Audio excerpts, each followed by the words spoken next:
Hey guys, एडुरेट्स में आपका स्वागत है। इंडियन गवर्नमेंट ने 42 चाइनीज़ ऐप्स को बैन किया है, इंक्लूडिंग अली एक्सप्रेस।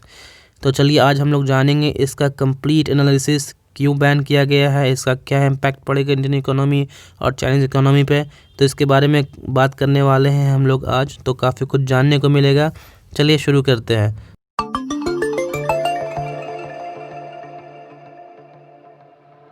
सबसे पहले जो लिस्ट है जो ऐप्स बैन किए गए हैं उसकी एक पूरी लिस्ट मैंने यहाँ पे दे रखी है। आपके लिए ज़रूरी नहीं है कि आप पूरी लिस्ट को याद कर लें, बट आपको ये जानना ज़रूरी है कि कौन कौन से ऐप्स जो है वो बैन किए गए हैं, इंक्लूडिंग अलीबाबा और अली एक्सप्रेस। तो ये सब इंपॉर्टेंट ऐप्स है जो बैन किए गए हैं, बट हाँ, आपको ये लिस्ट याद करने की ज़रूरत नहीं है। ये पूरी 43 ऐप्स की लिस्ट है, you can have a look on them. Apart from this, अगर हम अलीबाबा ग्रुप की बात कर लें तो अलीबाबा ग्रुप जो है, जिसे अलीबाबा ग्रुप होल्डिंग लिमिटेड भी कहा जाता है, जिसे अलीबाबा ग्रुप के नाम से या फिर alibaba.com के नाम से भी जाना जाता है, ये चाइनीज़ मल्टीनेशनल टेक्नोलॉजी कंपनी है। ये एक मल्टीनेशनल कंपनी है जो कि e commerce, retail, internet and technology में स्पेशलाइज करती है, बिकॉज़ इसकी जो पेनिट्रेशन है पूरे वर्ल्ड में काफ़ी डीप है, और चाइना में तो ये सबसे बड़ी कंपनी बन चुकी है। और अगर आप डेटा देखें 2020 का, तो ब्रांड वैल्यूएशन के हिसाब से ये दुनिया की छठी सबसे बड़ी कंपनी है। So after Amazon and after Apple, ये अलीबाबा जो है दुनिया की सबसे छठी बड़ी कंपनी बन चुकी है। So it has a great value, it has a great business value. अगर हम बात करें अलीबाबा की कुछ और, तो अलीबाबा का जो फाउंडर हैं जैक मा, जो कि चाइना के सबसे रिचेस्ट पर्सन है, चाइना के सबसे अमीर आदमी हैं। ये इस कंपनी के ओनर एंड फाउंडर हैं। ये अलीबाबा को अभी तक दुनिया की सबसे बड़ी रिटेलर बना चुके हैं। So Alibaba is the world's largest retailer and e commerce company. अगर लार्जेस्ट इंटरनेट कंपनीज की लिस्ट में देखें तो अलीबाबा का नाम सबसे ऊपर आता है। It is the world's largest retailer and e commerce company. और 2020 में इवन तो इसे दुनिया की सबसे बड़ी 5वीं एआई कंपनी घोषित की जा चुकी है। एआई कंपनी का मतलब ये होता है that it is dealing with artificial intelligence. तो आप लोग समझते ही होंगे, if you are preparing for civil services, artificial intelligence के बारे में मालूम होना चाहिए। ऐसे मैं बता देता हूँ, आर्टिफिशियल इंटेलिजेंस का मतलब ये होता है कि जो इंटरनेट है, इंटरनेट के थ्रू चीज़ें कनेक्टेड है, और इंटरनेट जो है वो आपको हर कुछ सीख रहा है आपसे, और उसी हिसाब से वो रिस्पॉन्स कर रहा है। जैसे आजकल मोबाइल में एआई कैमरा आता है। So what does it does, ये करता क्या है कि आपसे सीखता है कि फेसेस क्या है, या ये जो इमोजीज़ हैं, या फिर जो हैप्पीनेस फेस कौन सा है, सैड फेस कौन सा है, और उसके हिसाब से वो अपने जो वेरिएशंस है और जो वर्जन्स है उसको चेंज करता रहता है। So it learns and then it automates itself. सीखता है ये और अपने आप को ऑटोमेट कर लेता है उसी हिसाब से, इसीलिए कहा जाता है इसे आर्टिफिशियल इंटेलिजेंस। ये एक तरह की इंटेलिजेंस होती है उस पर्टिकुलर सॉफ्टवेयर की। खैर, तो अभी ये देख सकते हैं, you can see the article of China daily का ये आर्टिकल है। अलीबाबा जो है वो दुनिया की सबसे बड़ी रिटेलर बन चुकी है। In the previous year only Alibaba जो है वो दुनिया की सबसे बड़ी रिटेलर बन चुकी थी, और इस हिसाब से जो है अलीबाबा दुनिया की सबसे बड़ी रिटेलर या ई कॉमर्स कंपनी है। अब थोड़ी बात कर लेते हैं हम लोग अली एक्सप्रेस के बारे में। अली एक्सप्रेस एक ऑनलाइन रिटेल सर्विस है जो कि चाइना में बेस्ड है, और ये इसका मालिक वही अलीबाबा ग्रुप है।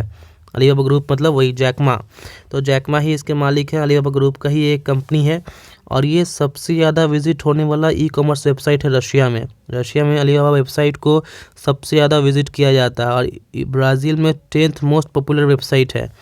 Then you can say that it is the one of the biggest companies in the world in the sector of e-commerce and retail.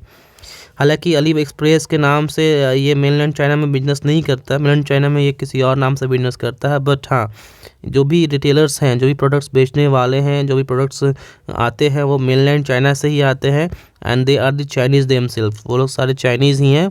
वो सप्लाई करते हैं रशिया में, ब्राज़ील में, या दूसरे जैसे पाकिस्तान में, या फिर उज़्बेकिस्तान, तुर्कमेनिस्तान में, मिडिल ईस्ट कंट्रीज़ में, इन सारे कंट्रीज़ में इनको सप्लाई किया जाता है। तो कह सकते हैं it has a great penetration over all the countries. इसके अलावा मैं एक यहाँ पे क्वेश्चन दे रहा हूँ चाइना का, चाइना से रिलेटेड, चूँकि मैं आज टॉपिक डील कर रहा हूँ तो मैं इस रिलेवेंट एक सवाल भी दे रहा हूँ आपको। सवाल ये है कि कौन सा इंडियन स्टेट्स जो है वो बॉर्डर नहीं करता है चाइना के साथ। तो चाइना के साथ कौन सा इंडियन स्टेट्स बॉर्डर शेयर नहीं करता, ये सवाल है। ऑप्शन है सिक्किम, हिमाचल प्रदेश, असम एंड उत्तराखंड। चूँकि ये बहुत इजी क्वेश्चन है इसलिए इसका जवाब मैं यहाँ नहीं दूंगा और ना ही वीडियो के अंत में दूंगा। आप इसका जवाब कमेंट बॉक्स में दे सकते हैं और मैं इसका जवाब एट लास्ट कुछ दिनों के बाद पिन कर दूंगा कमेंट बॉक्स में।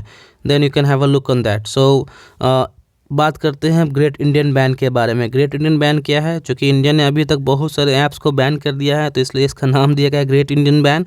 अभी तक टोटली 220 ऐप्स को बैन कर दिया है। जो आज के 43 ऐप्स है इनको मिलाकर टोटली 220 ऐप्स बैन हो चुके हैं। इंडिया ने 220 ऐप्स को बैन किया है इंक्लूडिंग चाइनीज़ अलीबाबा। तो चाइनीज़ की जो अलीबाबा है वो भी इसमें शामिल है। और ऐसा क्यों किया है इंडिया ने? ऐसा इसलिए किया इंडिया ने बिकॉज 5 मई 2020 को इंडिया चाइना का स्टैंड ऑफ स्टार्ट हुआ था। इंडिया चाइना का जो फेस ऑफ था लद्दाख में वो स्टार्ट हुआ था और वो अभी तक कंटिन्यू है। 203 दिन हो चुके हैं इस स्टैंड ऑफ के, फिर भी चाइना पीछे नहीं हट रही है। न चाइनीज़ गवर्नमेंट ने कहा है चाइनीज़ आर्मी को कि पीछे हटने के लिए, ना चाइनीज़ आर्मी पीछे हट रही है। तो इस हिसाब से जो स्टैंड ऑफ है वो कंटिन्यू है, तभी ने इंडिया ने जो है वो ऐप्स को बैन करने का फैसला लिया है। तो कह सकते हैं कि because of the tensions at Ladakh, because of the stand off at Ladakh, India ने चाइनीज़ ऐप्स को बैन किया है and that has now become 220। ये आप ट्वीट देख सकते हैं ministry of electronics and information technology का, that government of India had issued an order today to ban the 43 mobile apps in India under the section 69A। 69A जो IT act का section है, ये सरकार को प्राधिकार देता है, अथॉरिटी देता है कि वो किसी भी ऐप्स को बैन कर सकती है, किसी भी पर्टिकुलर वेबसाइट को बैन कर सकती है, या वो इस एक्ट के तहत किसी भी कह सकते हैं किसी भी एक्शंस को वो वैलिडेट कर सकती है जो कि सरकार के या फिर गवर्नमेंट के या फिर इन कंट्री के हित में है। ठीक है, तो इस हिसाब से कह सकते हैं कि ये 43 ऐप्स जो बैन किया गया है वो amid China India stand of एक काफ़ी ही करेजियस स्टेप है। नाउ अलीबाबा जो है वो ऑलरेडी बिजनेस को होल्ड कर चुका था इन 2020, जब स्टैंड ऑफ हुआ था। ये अगस्त 26 का न्यूज़ है, आप देख सकते हैं। जब स्टैंड ऑफ शुरू हुआ था, शुरुआत के स्टैंड ऑफ के दिनों में इंडिया चाइना के बीच में जो स्टैंड ऑफ लद्दाख में शुरू था, उसी समय अलीबाबा ने जो इन्वेस्टमेंट प्लान्स थे इंडिया में वो जो है वो होल्ड पे कर दिए थे, वो उसको थोड़ा दिन के लिए रोक दिया था। ऐसा अलीबाबा ने क्यों किया था? बिकॉज ऑफ द टेंशंस जो था इंडिया और चाइना के बीच में, गलवान वैली के पास जो स्टैंड ऑफ हो रहा था उसके बीच में, चूँकि उसको भी डर लग रहा था कि शायद मेरा इन्वेस्टमेंट जो है वो बेकार ना हो जाए, बिकॉज वॉर लाइक सिचुएशन बन चुकी थी, कहीं वॉर छिड़ सकता था दोनों कंट्रीज़ के बीच में, इंडिया और चाइना के बीच में। इसलिए अलीबाबा ने भी जो इन्वेस्टमेंट प्लान्स थे उसको होल्ड पे कर दिया था। बट हाँ, लेकिन फिर भी जो है अभी तक आप इसका एक डेटा मैं आपको देता हूँ यहाँ पे, जो इन चाइनीज़ कॉन्ग्लोमरेट है और जो एफिलिएट्स अलीबाबा कैपिटल पार्टनर्स की और एंड ग्रुप की, इन दोनों ने मिलकर जो है करीब $2 बिलियन जो है इंडिया में इन्वेस्ट किया है 2015 से लेकर अभी तक। तो इस तरह से कह सकते हैं एक लार्ज इन्वेस्टमेंट किया गया है अलीबाबा के द्वारा इंडिया में 2015 से लेकर अभी तक। और ये अब जब ये इन्वेस्टमेंट रुक रहा है तो ये फंड रेजिंग प्लान्स को स्लो कर सकता है। अलीबाबा का जो भी इन्वेस्टी कंपनी है जैसे कि पेटीएम, रेस्टोरेंट एग्रीगेटर, या फिर फूड सर्विस डिलीवरी जैसे कि जोमेटो, या ई ग्रॉसरी कंपनी जैसे कि बिग बास्केट, इन सब में जो इन्वेस्टमेंट आ रही थी चाइना के द्वारा, इन सारे कंपनीज़ को जो इन्वेस्टमेंट है वो रुक सकती है, वो हॉल्ट हो सकती है। और इवन जो है पहले ही चाइना की जो सरकार है, चाइना की जो अलीबाबा है, उसने पहले रिफ्यूज़ कर दिया था इंडिया की पेटीएम की मोर फंडिंग के लिए। तो इंडिया की पेटीएम, आपको मालूम है कि इसमें जो चाइना का अलीबाबा है उसमें अच्छा स्टेक है, काफ़ी बड़ा स्टेक है इंडिया के पेटीएम में चाइना के अलीबाबा का। तो इसमें ऑलरेडी वो जो है देखिए 2019 का न्यूज़ है, 2019 में ही जो है चाइना के अलीबाबा ने इंडिया के पेटीएम को रिफ्यूज़ कर दिया था और ज़्यादा फंडिंग के लिए। दैट मीन्स चाइना के अलीबाबा ने पेटीएम को और ज़्यादा फंड करने के लिए मना कर दिया था। एंड अगर हम बात करें कि ये जो बैन है ये क्या बताता है इंडिया चाइना रिलेशंस के बारे में, तो ये बताता है कि जो इंडियन गवर्नमेंट है इसने जो line of actual control, LAC पे जो सिचुएशंस वो इम्प्रूव नहीं हुई है, इस वजह से इन ऐप्स को बैन किया है। और चाइनीज़ सोल्जर्स अभी तक वहाँ पे प्रेजेंट है और वो बैक नहीं हो रहे हैं, इस वजह से जो है इन ऐप्स को बैन किया गया है, जिससे कि इकोनॉमी को लॉस हो रहा है। तो आप समझ सकते हैं कि कैसे जो सिचुएशंस होती है बॉर्डर पे वो अफेक्ट करती है इकोनॉमिक सिचुएशंस को दो कंट्री के बीच में। So because of this only the relations between India and China are deteriorating. Fine, लेकिन उसके अलावा जो आप देख सकते हैं ये नेपाल है, नेपाल और इंडिया का जो बॉर्डर है, जो जहाँ पे डोकलाम है, डोकलाम पे जो स्टैंड अप है वो और कह सकते हैं और सीवियर हो रहा है। वहाँ पे जो है चाइनीज़ सोल्जर्स एक्यूमुलेट हो रही है, जमा हो रही है, इकट्ठा हो रही है, और एक वॉर लाइक सिचुएशन बनी हुई है अभी तक 2020 से ही। और यहाँ पे आप ये भी देख सकते हैं, ये आर्टिकल है चाइनीज़ न्यूज़ मीडिया का, जो कि ये कह रही है कि चाइनीज़ आर्मी जो है वो और अपने रडार्स इंस्टॉल कर रही है इंडिया चाइना बॉर्डर पे, और साथ ही साथ अपने रडार को अपग्रेड भी कर रही है।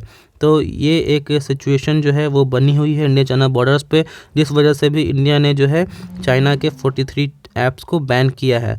तो इसके बारे में अगर कोई और डेवलपमेंट होती है इन फ्यूचर तो आपको ज़रूर बताएंगे। देखते रहिए और हमारे चैनल को सब्सक्राइब ज़रूर करें अगर आप नए हैं तो। Till then, stay healthy, stay safe.